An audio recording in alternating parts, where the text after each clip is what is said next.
Hi ನಮಸ್ಕಾರ ಸ್ನೇಹಿತರೆ, ನನ್ನ ಮತ್ತೊಂದು ಹೊಸ ವಿಡಿಯೋಗೆ ಎಲ್ಲರಿಗೂ ಸ್ವಾಗತ. ಇವತ್ತಿನ ವಿಡಿಯೋದಲ್ಲಿ ಝೊಮ್ಯಾಟೊದಲ್ಲಿ ಏನಾದ್ರು ಪಾಕೆಟಿಂದ ಅಮೌಂಟ್ ಏನಾದ್ರು ಜಾಸ್ತಿ ಆಗೋದ್ರೆ ಪಾಕೆಟ್ ಲಿಮಿಟ್ ಅಂತ ಕೊಟ್ಟಿರ್ತಾನೆ. ಎಲ್ಲರಿಗೂ ಒಂದೊಂದು ಇಷ್ಟಿಷ್ಟು, ಒಬ್ಬೊಬ್ರಿಗೆ 500 ಕೊಟ್ಟಿರ್ತಾನೆ, ಒಬ್ರಿಗೆ 1,500 ಕೊಟ್ಟಿರ್ತಾನೆ. ಈಗ ರೆಗ್ಯುಲರ್ ಆಗಿ ಡ್ಯೂಟಿ ಮಾಡೋರ್ಗಾದ್ರೆ 2,000 ರೂಪಾಯಿ ಕೊಟ್ಟಿದ್ದಾರೆ. 2,000 ರೂಪಾಯಿ ಕೊಟ್ಟಿರ್ತಾರೆ.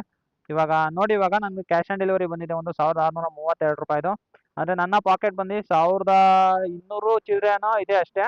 ಅದು ಬಿಟ್ಟು ಇನ್ನು ಎಕ್ಸ್ಟ್ರಾ ನಾನು ಡೆಪಾಸಿಟ್ ಮಾಡಬೇಕಾಗುತ್ತೆ. ಅಂದರೆ ಅಮೌಂಟ್ನ ಯಾವ ರೀತಿ ಡೆಪಾಸಿಟ್ ಮಾಡೋದು ಅನ್ನೋದೆಲ್ಲ ಈ ವಿಡಿಯೋದಲ್ಲಿ ನಾನು ನಿಮಗೆ ತಿಳಿಸ್ಕೊಡ್ತೀನಿ. ಇವಾಗ ಕ್ಯಾಶ್ ಕೂಡ ನಾನು ಕಲೆಕ್ಟ್ ಮಾಡ್ಕೊಂಡು ಬಂದಿದ್ದೀನಿ, 1,632 ರೂಪಾಯಿ ಕಸ್ಟಮರ್ ಕೊಟ್ಟಿದ್ದಾರೆ. ತೆಗೆದು ತೋರಿಸ್ತೀನಿ ನೋಡಿ. ಕಸ್ಟಮರ್ ಕೊಟ್ಟಿರೋಂಥ ಕ್ಯಾಶ್ ಏನಿದೆ 35 ರೂಪಾಯಿ ಕೊಟ್ಟಿದ್ದಾರೆ. 3 ರೂಪಾಯಿ ಎಕ್ಸ್ಟ್ರಾ ಕೊಟ್ಟಿದ್ದಾರೆ. 5 ರೂಪಾಯಿ ಎಲ್ಲ ಹೋದ್ರು ಸುಮ್ಮನೆ ಇಲ್ಲ ಇದೆ ನೋಡಿ.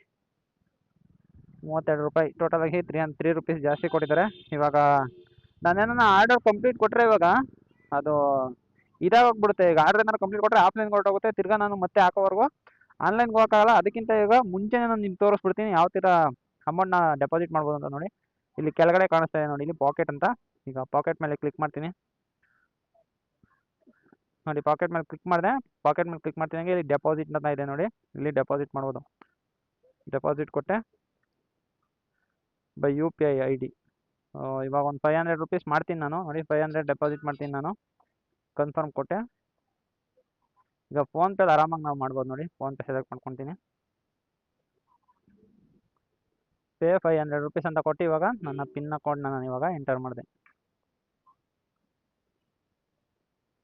ನೋಡಿ. ಈಗ ಸಕ್ಸಸ್ ಆಗಿದೆ. 500 ರೂಪೀಸು ಡನ್ ಕೊಟ್ಟೆ. ಕನ್ಫರ್ಮ್ ಆಗ್ತಾಯಿದೆ ನೋಡಿ. ಇವಾಗ ನೋಡಿ ಸಕ್ಸಸ್ ಆಯ್ತು. ಇವಾಗ 500 ರೂಪೀಸ್ ನಾನು ಮುಂಚೆನೇ ಡೆಪಾಸಿಟ್ ಮಾಡಿದ್ದೀನಿ. ಒಂದು 400 ರೂಪೀಸ್ ನಾನು ಡೆಪಾಸಿಟ್ ಮಾಡಬೇಕಾಗಿರುತ್ತೆ. ಅದರಿಂದಾಗಿ ಮುಂಚೆನೇ ನಾನು 500 ಡೆಪಾಸಿಟ್ ಮಾಡೋದ್ರಿಂದ ನೋಡಿ 500 ಡೆಪಾಸಿಟ್ ಅಂತ ಬಂತು. ಪೇಮೆಂಟ್ ಸಕ್ಸಸ್ಫುಲ್ ಅಂತ ಬಂದಿದೆ.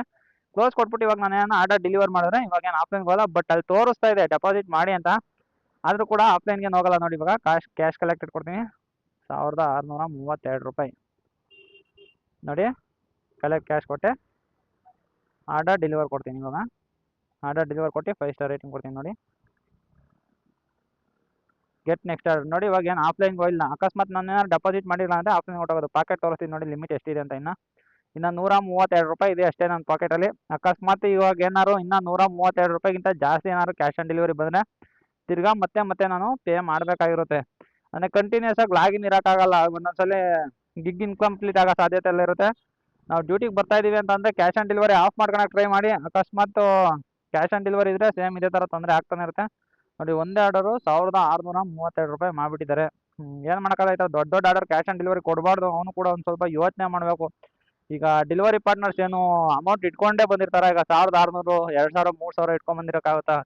ಕ್ಯಾಶ್ ಆನ್ ಡೆಲಿವರಿ ಇಷ್ಟೊಂದು ಥರ ಕೊಟ್ಬಿಟ್ರೆ ಸೊ ಒಂದು ಲಿಮಿಟ್ ಮಾಡಬೇಕು. ಒಂದು 500ವರೆಗೂ, ಇಲ್ಲಾಂದರೆ 600 ಈ ಥರ ಲಿಮಿಟ್ ಮಾಡಿದ್ರೆ ಒಂದು ರೇಂಜಿಗೆ ಓಕೆ. ಇಷ್ಟೊಂದು ಥರ ಎಲ್ಲ ಕ್ಯಾಶ್ ಆನ್ ಡೆಲಿವರಿ ಕೊಟ್ಟರೆ ಒಂದೊಂದ್ಸತಿ 2,000, 3,000 ಕ್ಯಾಶ್ ಆನ್ ಡೆಲಿವರಿ ಕೊಡ್ತಾನೆ. ಸೊ ಏನಕ್ಕೆ ಈ ಥರ ಮಾಡ್ತಾನೆ ಅಂತ ಗೊತ್ತಿಲ್ಲ. ಡೆಲಿವರಿ ಪಾರ್ಟ್ನರ್ಸ್ ಯಾವಾಗಲೂ ದುಡ್ಡು ಇಟ್ಕೊಂಡು ಓಡೋಕ್ಕಾಗುತ್ತಾ? ಈ ಇನ್ಫಾರ್ಮೇಷನ್ ಕೊಡಬೇಕಾಯ್ತು ಅಂದರೆ ನಿಮಗೆ ಯಾವ ಥರ ಅಮೌಂಟ್ ಎಲ್ಲ ಡೆಪಾಸಿಟ್ ಮಾಡಬೇಕು ಅಂತ. ಸೊ ಅದರಿಂದ ಅಷ್ಟೇ ಈ ವಿಡಿಯೋ ಮಾಡಿದ್ದು. ಈ ವಿಡಿಯೋ ಏನಾದ್ರು ಇಷ್ಟ ಆಗಿದೆ ಒಂದು ಲೈಕ್ ಮಾಡಿಬಿಡಿ. ಇನ್ನೂ ಏನಾದ್ರು ಚಾನಲ್ ಸಬ್ಸ್ಕ್ರೈಬ್ ಮಾಡಿಲ್ಲ ಅಂದರೆ ದಯವಿಟ್ಟು ಚಾನಲ್ ಸಬ್ಸ್ಕ್ರೈಬ್ ಮಾಡಿ ಅಂತ ಹೇಳ್ತಾ ನನ್ನ ಇವತ್ತಿನ ವಿಡಿಯೋ ಮುಗಿಸ್ತೀನಿ. Bye guys.